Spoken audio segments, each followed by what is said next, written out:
up, y'all? It's your girl Ken. I'm back with another video, and if you have read this title, you already know that today I'm going to be doing a labor and delivery story. A reason why I decided to do this is because, for one, I always put like on my Instagram, a little poll and ask you guys what you guys want to see, and I'm down for pushing out whatever content y'all want to see. So if you don't follow my Instagram, make sure you do that. It's going to be in the description box below. Another reason why I decided to do this, because I feel like I didn't give y'all kind of like a follow-up after my baby shower recap. Like, I just went from the baby shower recap straight to the vacation vlog. So I'm going to give you guys a little video today to kind of just tell you guys what happened. So Elijah was supposed to be born on my birthday, but he didn't come like naturally or whatever. Like, I got induced, and I kind of was a little bit selfish. I didn't want him to come on my birthday because, I don't know, I just wanted my birthday to be about me. I didn't want people calling my phone forgetting that it's my birthday. They too busy. What a birthday boy, what a birthday boy. So I had it to where I got induced on my birthday, so he would come the next day, in which he did. He came on February 1st. So I got induced on my birthday at 8 p.m. Like, it didn't start right at 8, I just had to be there at 8. So, when I got there, that I'm doing paperwork, they asked me a bunch of questions. I did the COVID test. I ain't gonna lie, that was my first time doing the COVID test, and it was very uncomfortable. They only went up one nostril, but I swear it felt like they like tickled my brain or something. I didn't like that. I was sniffing and sneezing after that. But they gave me the COVID test. Of course, it was negative because I was in a house. But after that, a nurse came in there to, hook the IV up to me. Now, I know when she was trying to look for this vein, she didn't know what she was doing, but she the one that went to school for this or whatever. But she kept on asking me to like ball up my fist, like squeeze my fist, and she kept on like rubbing my wrist, trying to find a vein. And honestly, I feel like nurses be guessing when they trying to find a vein or whatever. Even when they take blood, I just feel like they be, guessing and just hoping they hit the jackpot on the first try. But she put the needle in my arm and she kept moving it like side to side, and I ain't gonna lie, y'all, that hurt. And I was just hoping like she would just hurry up, but she ended up taking it out, and another nurse that came in, so I don't know if it was her first day or whatever, but another nurse that came in, she found a vein in this arm, this wrist here.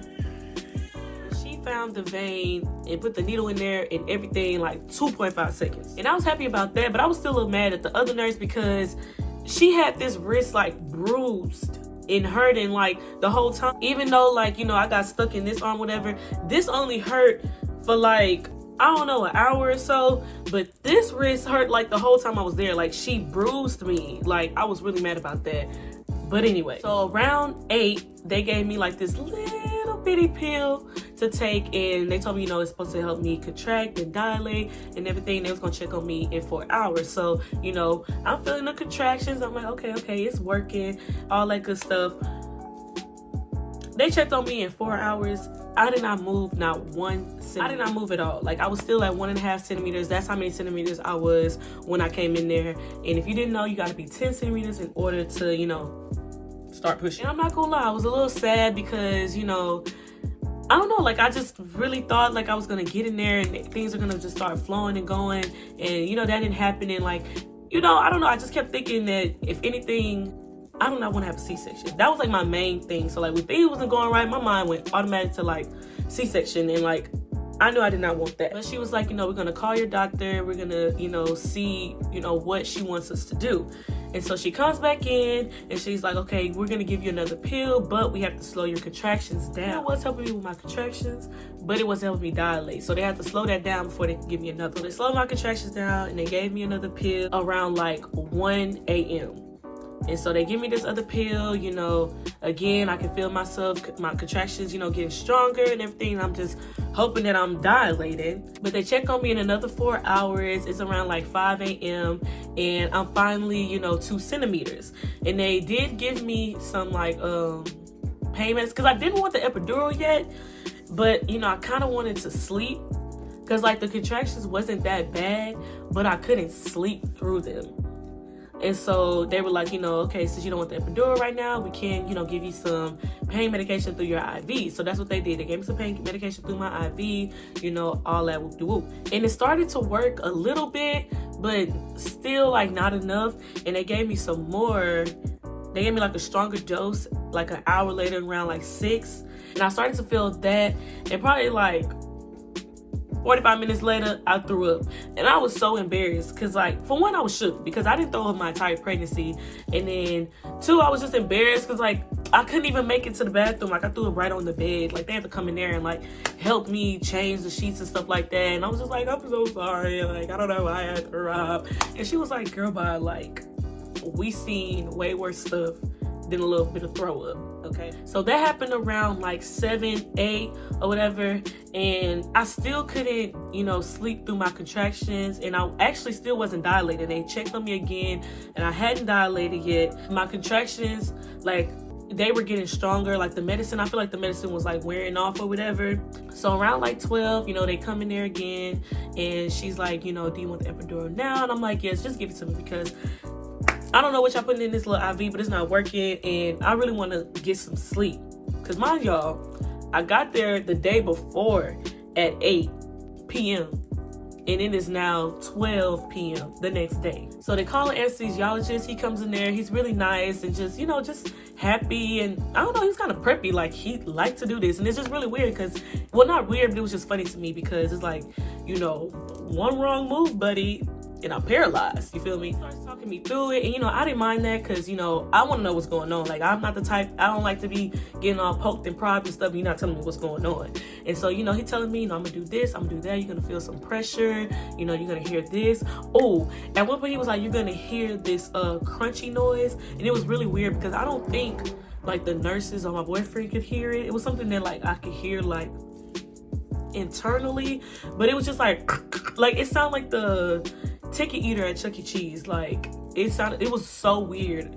But, and I don't want to say like the epidural hurt. Like, I mean, of course it hurt, but like I don't want to say like I was just in pain, screaming in agony, like nothing like that. Like, it was just really, really uncomfortable, and it was like a lot of pressure. Like, I don't know, like, how can I describe this? Like, you ever put like air in your tire?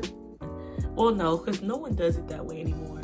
But y'all know, like, back in the day, when you used to put air in your bike tire, and you had to like push that little thing down, and like you just felt pressure as you're like, as the tire's getting like more full or whatever. Like, that's the best I can explain it. Like, I guess you just won't know if you haven't been through it, but that's just what it felt like. But I wouldn't necessarily say that I was like, oh my gosh, this hurt, please stop. Like, no. So after I got the epidural, they have to like lay you flat for like 20 minutes.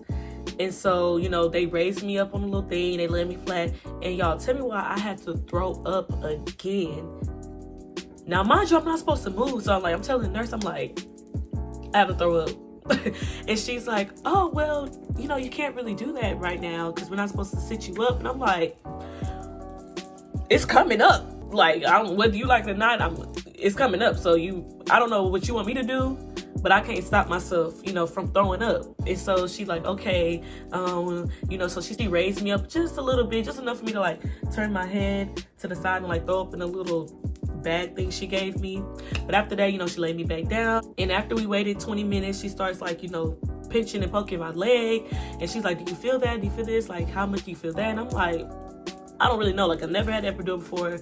I've never been numbed like this before. Like, I don't know what exactly I'm supposed to be feeling or whatever. And I was like, but I feel that. And she was just like, okay. And I'm like, what? And she like, well, you know, if the epidural didn't work, you know, we're gonna have to do it again. Do what again? No ma'am. No ma'am. And like, I know I said it didn't hurt, but it's not something that I want to do again. You feel me? And like, it might hurt the second time, which I gotta pull this needle out and put another one in. No. But she continues doing what she has to do. She starts putting the catheter in and whatever. And like, I felt that. Like, I really think I felt that more than I was supposed to. So like, I was really worried. So I was like, oh my gosh, we're gonna have to do this epidural again. Like, and I'm not trying to do that. But after she puts like, you know, the catheter in there, whatever, like, she's like, okay, I'm gonna come back and check on you, you know, in another, I don't know, like 30 minutes. So in another like 20-30 minutes, she comes and checks up on me, and you know, she's looking at the monitor and she's like, do you feel that? And I'm like, I don't feel nothing. Okay. And so she was like, that means it's working, because you see here, she like pointed to the screen, like on the screen, like, because you know, I told you they hooked me up to all types of stuff, and like there's like a thing on my belly that's like tracking the contractions contractions. And if you have like a little contractions, it's like a little hump, but if you have like a big one, it's like a huge like hump. So she's like, you see here, and I had like a huge hump, and she was like, you just had a contraction. I was like, I did not feel that at all. So she's like, okay, good, it's working, we're gonna have to do it again. Now after I got the epidural, let me tell y'all, like, oh my gosh, that epidural. And you know what's crazy? Like, people was telling me like, oh, don't get the epidural because you're gonna have back pain, you're gonna have man, all that. Get the epidural, okay? Because you're not gonna feel nothing after you get the epidural. And like, I was finally able to get some sleep. And I feel like that's what really, helped me start dilating, the fact that I was able to just relax and just rest. Because like, yeah, I was like going to sleep in between my contractions, but like when I felt my contraction, it woke me up, and like now I'm tense because like I'm in pain. And so I feel like since I had got the epidural and I was numb and I wasn't able to feel anything and I was able to sleep, my body was able to relax and do what it's supposed to do. And like 2 hours after that, they checked me again, and that was 4 centimeters dilated.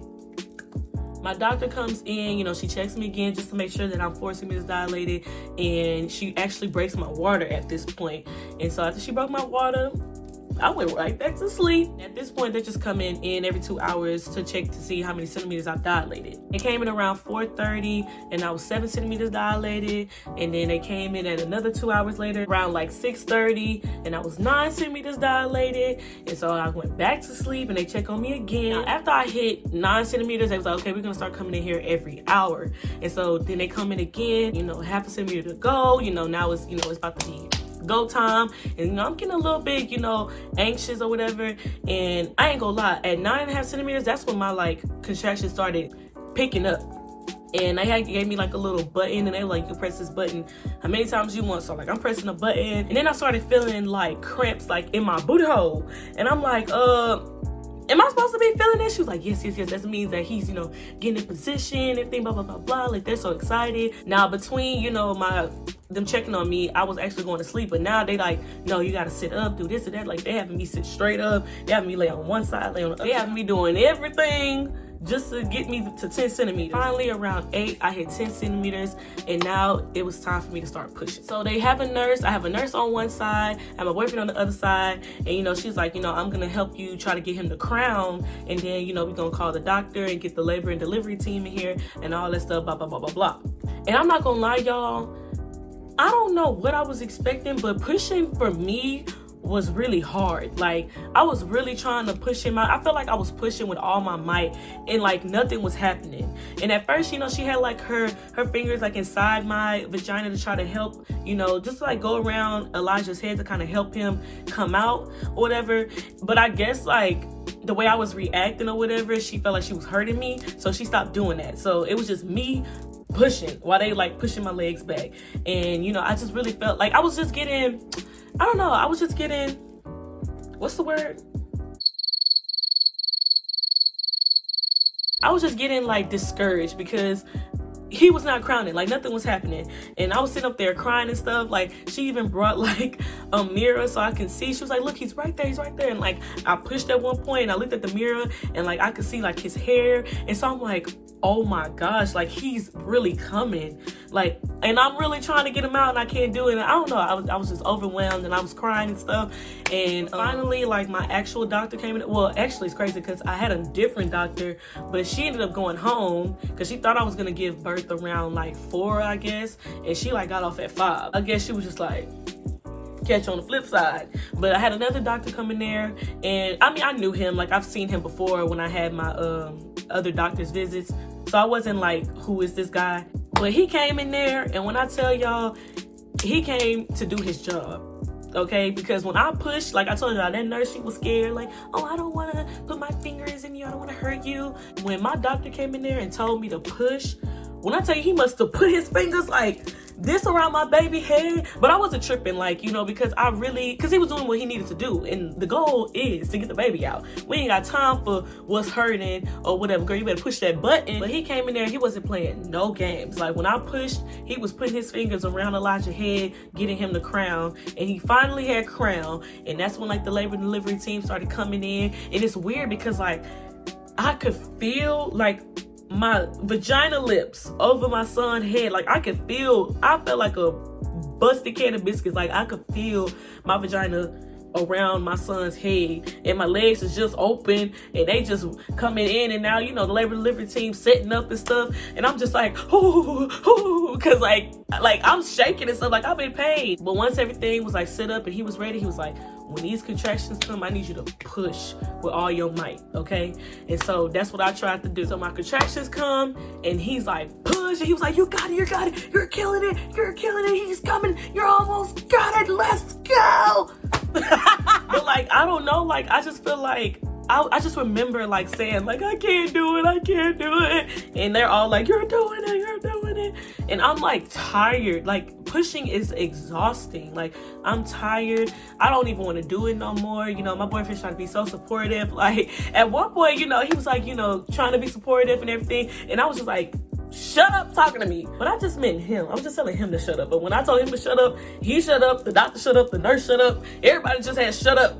And I'm steady pushing, and I guess like his head popped out, and my boyfriend's like, his head is, I think that's when he really like started, not to freak out, but he was just like he coming, like his head is out, like I see his head, like, you know, keep going, like he's coming out. So after that, you know, after the head is out, I think honestly, well, no, I don't want to say the head was the hardest part. I think like the shoulders was the hardest part, because the things are a little broad. But after I got the shoulders out, he stopped telling me, the doctor stopped telling me to push on contraction. He was just like, push. And so I'm just like pushing, like not waiting on the contraction or nothing, because at this point, it's like the easy part is coming. So I'm pushing, my baby coming out, and he just whoop, pull my baby right up out of there. And that was literally, y'all, the best feeling. It felt like I took the biggest, like, oh my gosh, like, and you know, when people ask me like, did it hurt? Like, yes, it hurt. Like labor is not just you know, walk down the yellow brick road. Ease on down the road. Ease on down the road. Like, no, like it is painful, but I don't know, because everybody's like pain levels is different. Like I don't think I was just in excruciating pain. Like I would do the same thing all over again if I could. Like I wouldn't change nothing. Like it wasn't like super traumatizing for me or anything. Like it was really, wow, like it was really beautiful. Like I've always wanted to be a mommy, like, and that was just wow. Like him coming out was just, I don't know how to explain it. Like I just remember crying, like, and I just remember like, I did it. Like I was crying so hard. Like I was in there like thanking the doctors and the nurses and everything. Like I'm crying, my boyfriend crying, like the baby crying. It was a beautiful, really beautiful moment. Like, oh my gosh. And so Elijah was born on February 1st at 10:08 p.m. weighing 7 pounds and 13 ounces and 21 inches long. So I had a nice, big, healthy baby, okay? He was just beautiful. Oh my gosh. Like, I just, wow. Still to this day, like, I cannot believe I pushed out a baby. Like, right out my cooter. Like, I can't believe it. That's gonna conclude today's video, you guys. I'm trying to give y'all a video. What we, 3 for 3? I know that's right. Okay, I'm trying to give y'all a video every single week, and I'm trying to do that because like I was gone for 3 months. In the first video I posted my Vegas vacation vlog. If you haven't watched that, make sure you go do that. Okay, but I posted that video and y'all got it to like my most viewed video in 3 days. Like I couldn't believe that y'all was showing me that much love after being gone like for a whole 3 months. But to show my appreciation, you know, I said that I was gonna try to post a video every single week, you know, until school starts again, because that's another thing too, school is out. I think I did pretty good, although I did have to drop a class. I still came out with 2 A's and a C, okay? So, you know, that ain't too bad if you ask me, okay? But I'm gonna try to push out content for y'all every single week. Don't follow me on Instagram, make sure you do that. It's gonna be in the description below, because that's where, you know, I ask all my questions about, you know, what kind of things you guys want to see or whatever. But if you don't want to do that, I guess, you know, that's cool. But you can still leave your, you know, suggestions in the comments below. And also, I know that more than half of y'all that watch my videos are subscribed, okay? So make sure y'all are subscribing, okay? We are a family. We trying to grow here, okay? And aside from subscribing, make sure y'all are commenting and liking and sharing and all of that. And I will see y'all on the next video. Bye.